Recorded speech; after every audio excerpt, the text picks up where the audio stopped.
देखिए साहब, बिल्कुल ही फर्जी मामला है। भारतीय जनता पार्टी की दिक्कत क्या हो गई कि ज़िंदगी में कभी जिसने सच नहीं बोला उसे सच समझ में नहीं आता है। जो तथ्य बहुत साफ तरीके से कांग्रेस सरकार ने और सिद्धरमैया जी ने और लोगों ने परसों तरसों में बाहर निकाले।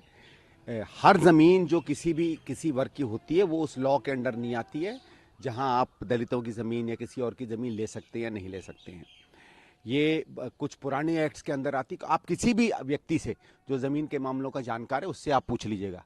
इनको कोई हवा तो है नहीं। जिंदगी भर इन्होंने लोगों की ज़मीनें लूटी हैं, लोगों के घर लूटे हैं, तो भारतीय जनता पार्टी को सही गलत का क्या पता है। एक तो ये ज़मीन के ट्रांसफ़र उस समय में हुए जब सिद्धरमैया जी का उस पर ना उनकी वाइफ का कोई इंटरेस्ट था। जब उनके पास ये ज़मीन आई तो एक गिफ्ट के रूप में आई। उसके बाद इसका कुछ एक्विजिशन का मामला हुआ। ये पहले नोटिफाई हुई एक्विजिशन के लिए, फिर खुद ही सरकार ने डी नोटिफाई कर दी। ना उसमें उस समय सिद्धरमैया मुख्यमंत्री थे, ना कोई कांग्रेस की सरकार थी। एक बार, बहुत बार होता है, लैंड्स नोटिफाई होते हैं, अब उसका ज़मीन पर जाकर जिसको कहते हैं कि मौके पर उसका कब्ज़ा नहीं लिया जाता है, वो डी नोटिफाई हो जाते हैं, ज़मीनें वापस चली जाती हैं। उसके बाद इनकी ज़मीनें जब नोटिफाई हो गई दोबारा, तो स्वाभाविक है कि आपको कॉम्पनसेशन मिलेगा। उस कॉम्पनसेशन के अंदर इनको ये फ्लैट्स मिले।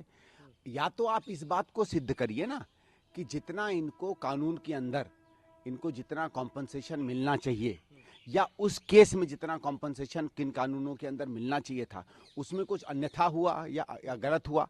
और हुआ तो उस समय की बीजेपी की सरकार थी, उसने क्यों दिया, ये पूछिए ना भाई। देने वाले से पूछना चाहिए ना कि आपने गलत क्यों दिया है।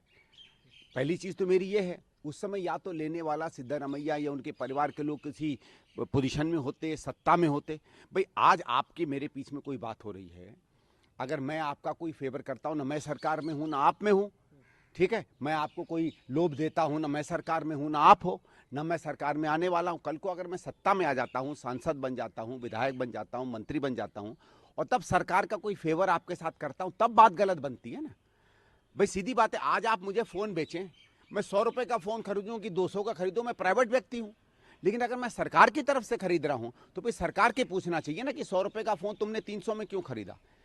खरीदने वाले का उसमें सिर्फ क्या है। और इसमें मुझे तो नहीं लगता कहीं से भी कोई यह चीज़ स्थापित हो पाई है कि जितना सामान्य में कॉम्पनसेशन मिलना चाहिए था।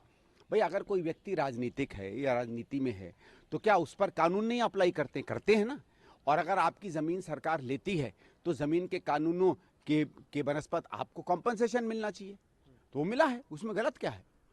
सर कल 370 के खिलाफ रिजोल्यूशन लेके आएंगे जम्मू कश्मीर में आफ्टर पोल। क्या आपको लगता है सर जो पार्टी में जो शामिल हो रहे हैं उसमें आज़ाद साहब भी शामिल हो सकते हैं भविष्य में या नहीं होंगे, इस पर कोई अभी तक आप लोगों को जानकारी? देखिए साहब, आज़ाद साहब ने जो अलग दल बनाया था उसमें प्रमुखता कांग्रेस या कांग्रेस से संबंधित या कांग्रेस की विचारधारा के ही लोग गए थे। अब उस समय जो भी कारण रहे होंगे, कभी कभी होता है आपको लगता है कि आपकी पार्टी ने शायद न्याय नहीं किया, या कोई नेता के प्रभाव में आप चले जाते हैं, या स्थिति ऐसी बनती है। जब चुनाव के आसपास समय आता है और इन्होंने भारत लोकसभा के सरकार का रिजल्ट देख लिया और ये मान गया कि पूरे देश ने राहुल गांधी को अपना नेता और कांग्रेस को अपनी प्रमुख पार्टी मान लिया है, तो इन लोगों को भी शायद लगता होगा कि नहीं भाई, जिस तरह की राजनीति वो करना चाहते हैं, जिस तरीके से वो जम्मू कश्मीर की सेवा करना चाहते हैं, वो उस तरह की राजनीति सबसे अच्छी कांग्रेस में हो सकती है। तो जो कोई आए उसका स्वागत है। बड़े नेता कोई आएंगे नहीं आएंगे, हमारे यहाँ प्रथा यह है कि जितना बड़ा नेता होता है उतने बड़े स्तर पर उसके आने का निर्णय लिया जाता है। स्थानीय नेताओं का जम्मू कश्मीर की हमारी प्रदेश कांग्रेस कमेटी है वो तय करेगी। कोई बड़ा नेता आना चाहेगा तो हाईकमांड तय करेगी। सर जो रिजोल्यूशन की बात कही जा रही है, कोई क्या रेजोल्यूशन पोल के बाद लाता है नहीं आता है, उनके कोई विधायक भी विधानसभा में आते हैं नहीं आते हैं, वो तो तब देखेंगे। रेजोल्यूशन तो बहुत तरीके के आते हैं, आते रहते हैं जाते रहते हैं। अब वो क्या आता है क्या नहीं आता है, एक बार चुनाव हो जाए, नई सरकार बन जाए, उसके बाद कौन क्या रेजोल्यूशन लाता है और क्या विधानसभा। न्यूज नेशन अब व्हाट्सएप पर खबरों की ताजा अपडेट के लिए न्यूज नेशन के इस क्यूआर कोड को स्कैन करें